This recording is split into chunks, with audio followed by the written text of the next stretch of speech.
Bonjour, peuple béni de l'Éternel. Bonjour, les Esters internationales. Bonjour à toutes les valeureuses personnes choisies de ce groupe. Que la grâce et la paix du Seigneur soient votre partage en ce jour glorieux, au nom de Jésus. La Bible déclare dans le psaume 150, au verset 6, que les vivants louent l'Éternel. Toi, si tu m'écoutes aujourd'hui, c'est parce que tu es vivant. Alors, si tu es vivant, ce matin, je voudrais t'encourager à louer le nom de l'Éternel. Ma sœur, dis-lui merci pour tous ses bienfaits. Dis-lui merci parce que tu es vivant. Dis-lui merci. Loue le nom de l'Éternel pour ses hauts faits. Célèbre-le pour tous les détails de ta vie. En louant le nom de l'Éternel, la vie rentre dans ta vie au nom de Jésus. Ma sœur, ne l'oublie jamais que tu es né de Dieu. Tu es de la race de Dieu. Selon ce qu'il est écrit dans Actes 17, au verset 28. Tu es de la race de Dieu. Tu es né pour triompher. Tu es né pour aller de gloire en gloire. Alors ce matin, je voudrais t'encourager à te lever dans ton esprit et à commencer à bénir le Seigneur pour tous les détails de ta vie.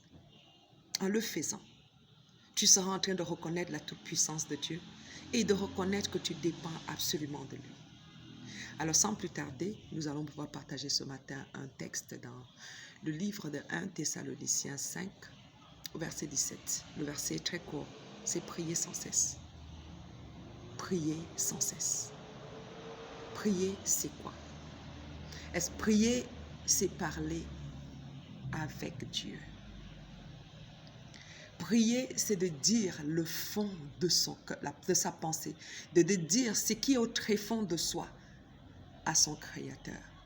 Certaines personnes, lorsqu'on demande de prier, s'arrêtent souvent et lisent des psaumes, ils lisent des brochures, ils redisent des choses que les autres ont déjà dites.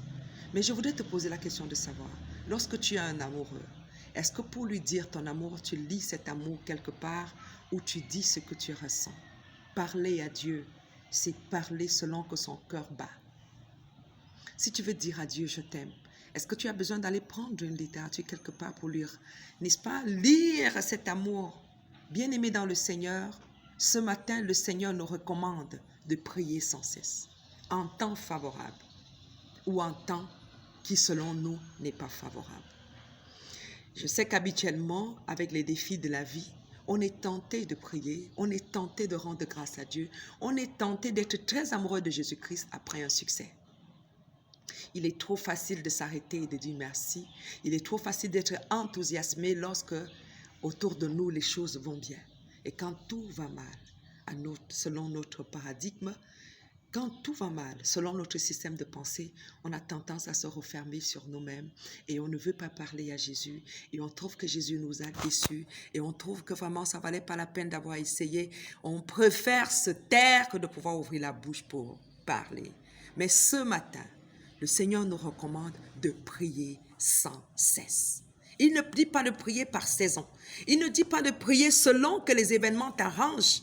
Il ne dit pas de prier quand tu te sens bien.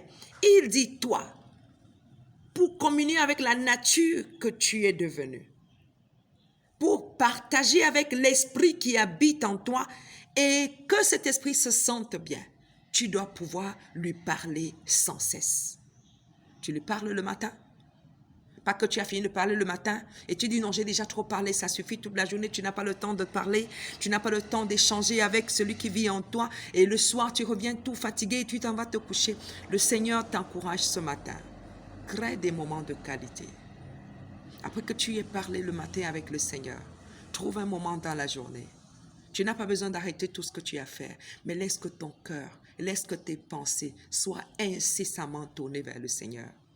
La Bible nous recommande de prier sans cesse. Dans les défis, tu dois prier. Dans les occasions de joie, tu dois prier. Lorsque ça t'arrange, tu dois prier. Lorsque ça ne t'arrange pas du tout, tu dois prier. De toutes les façons, la prière, c'est le seul moyen que Dieu a établi pour que tu communies avec ce qui vit en toi afin de manifester la gloire divine. Alors, pour aller de gloire en gloire, pour aller de succès en succès, pour aller de transformation en transformation, pour cesser de rester un chrétien immature, tu dois communier avec cet esprit qui vit en toi. C'est pour ça que ce matin, je vais t'encourager. Prends du temps. Rends grâce au Seigneur pour chaque détail. Prends du temps. Présente au Seigneur ce qui est ta difficulté. Ne cherche pas à résoudre par toi-même. Ne cherche pas à te défaire de cette source. Sans lui, tu ne peux rien.